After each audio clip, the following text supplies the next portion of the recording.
tell us a little bit about how you like to work with the founder. Let's say you meet a bunch of founders over the course of the year and you say, hey, these one or two I really want to work with. What type of thought process do you go through? And then what type of expectation setting do you do with the founder you eventually back?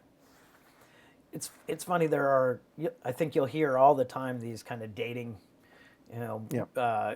comparisons, and I think they're apt. I mean, I've tried to come up with something better, but the reality is that, a lot of it is about sitting down with someone and connecting with them in some capacity, right? And so if you sit down with an entrepreneur and she pitches you on an idea that's really interesting, and you connect with that entrepreneur and you connect with the idea, then the next thing you want to do is engage in more of that conversation, right?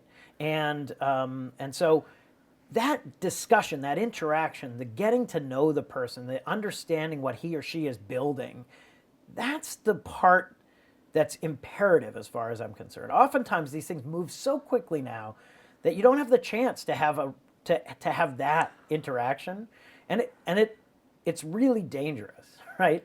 Because it's a bit like skipping the whole dating process, moving straight to marriage, and then in the marriage you get to know the person, and if all goes well, then great. Oh, fantastic. It turns out I really like you, right?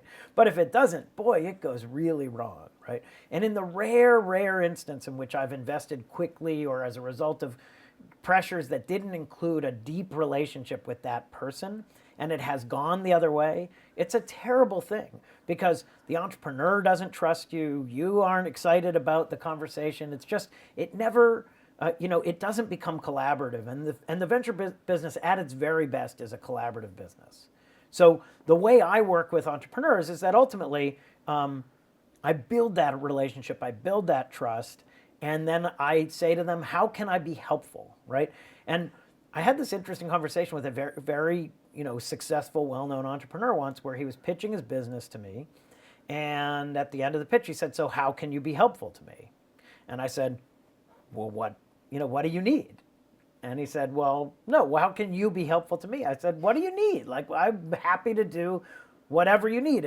Are you having a hard time recruiting and I can get on the phone and be helpful in convincing people that this is the right company? Are you looking for relationships with the media and press? I'm happy to make those introductions. Are you looking for a broad overview of what's happening in the marketplace?" Because as a venture investor, I'm pitched on lots of ideas. I see lots of things. Can I help you raise more money? What is it? How can I be helpful at any given moment?